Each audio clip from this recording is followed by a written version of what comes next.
రెండు తెలుగు రాష్ట్రాలను కలుపుకుని రచయితలను సమీకరించి జ్ఞాన చైతన్యాల విస్తరణకు అవసరమైన అధ్యయనాలు చేస్తుందని ప్రజాస్వామిక రచయిత్రుల వేదిక ప్రతినిధులు రజిత అన్నారు. సిద్దిపేట జిల్లా ప్రెస్ క్లబ్ లో కరపత్రికను విడుదల చేశారు. అనంతరం మాట్లాడుతూ సిద్దిపేటలోని విపంచి కళా నిలయంలో ఈ నెల 8, 9వ తేదీల్లో నిర్వహించే జాతీయ వార్షిక సదస్సు తెలుగు సాహిత్యం అంబేద్కర్ ప్రభావం అనే అంశం మీద జరుగుతుందని తెలిపారు. ఈ సదస్సులో నందిని సిద్ధారెడ్డి, అల్లం నారాయణ, ఆచార్య మధు జ్యోతి, జిలకర శ్రీనివాసులతో పాటుగా రెండు రాష్ట్రాల ప్రజాస్వామిక రచయిత్రుల వేదిక నాయకులు పాల్గొంటారని పేర్కొన్నారు. ఫిబ్రవరి 8, 9 తేదీలలో ప్రజాస్వామిక రచయిత్రుల వేదిక సిద్దిపేట విపంచి కళానిలయంలో కళావేదిక మీద ప్రరవే 16వ వార్షికోత్సవాన్ని జరుపుకోబోతున్నది. 8వ తారీఖు ఉదయం 10:30 కల్లా జెండా వందనంతో ప్రారంభమై కార్యక్రమాలు నడుస్తాయి. అంబేద్కర్ ఆయన మాట్లాడింది కుల సమస్యను గురించైనా, హిందూ మత తత్వాన్ని గురించైనా, దాని విశ్లేషణకు ఆయన సాహిత్యాన్ని బాగా వాడుకున్నాడు.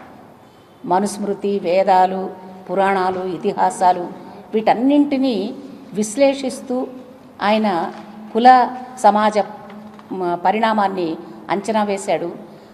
దానిని చరిత్రతోటి సంబంధించి మాట్లాడాడు.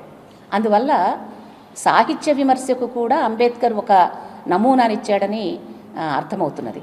కనుక అటువంటి తాత్విక ధార, ఆలోచన ధార, ఆయన విమర్శ ధార ఇవి తెలుగు సాహిత్యం మీద ఎట్లా ప్రభావం వేశాయి అనేటువంటిది అంచనా వేయడానికి సదస్సు.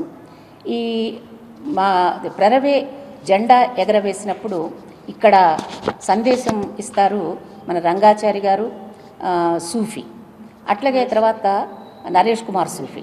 తర్వాత ప్రారంభ సభకి అధ్యక్షులు ప్రరవే వాళ్ళే ఉంటారు, అధ్యక్షురాలు ఉంటారు. ఆ రోజు మాకు ఇక్కడికి అతిథులుగా నందిని సిద్ధారెడ్డి గారు, తర్వాత అల్లం నారాయణ గారు వస్తున్నారు. తర్వాత ఈ టాపిక్కి సంబంధించి కీనోట్ పేపర్ ప్రజెంట్ చేయడం. ప్రజాస్వామిక రచయిత్రుల వేదిక ప్రతి సంవత్సరం వార్షిక సదస్సు, ఒక సంవత్సరం వార్షిక సదస్సు, ఒక సంవత్సరం మహాసభలు ఉంటాయి. వార్షిక సదస్సు, మహాసభలు ఆంధ్ర ప్రాంతంలో ఏదో ఒక జిల్లా తీసుకొని, ఏదో ఒక గ్రామం తీసుకొని పెట్టడం జరుగుతుంది.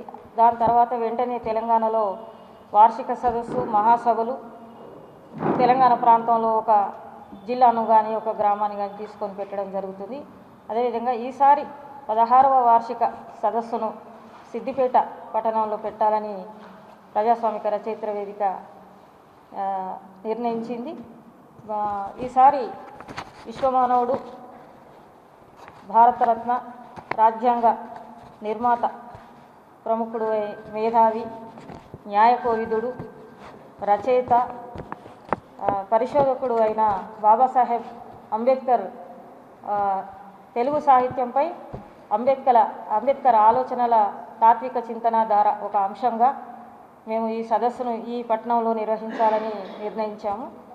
అయితే బాబాసాహెబ్ యొక్క సిరీస్, అంటే ఆయన రాసిన 17 వాల్యూమ్స్ రచనలను తీసుకొని వాటిని మదించి కొన్ని అంశాలుగా విడదీసి ఒక 48 నుంచి 50 అంశాలను తీసుకొని మేము already online series of talks start చేశాము. అది జూన్ మొదటి వారం వరకు కూడా నడుస్తుంది.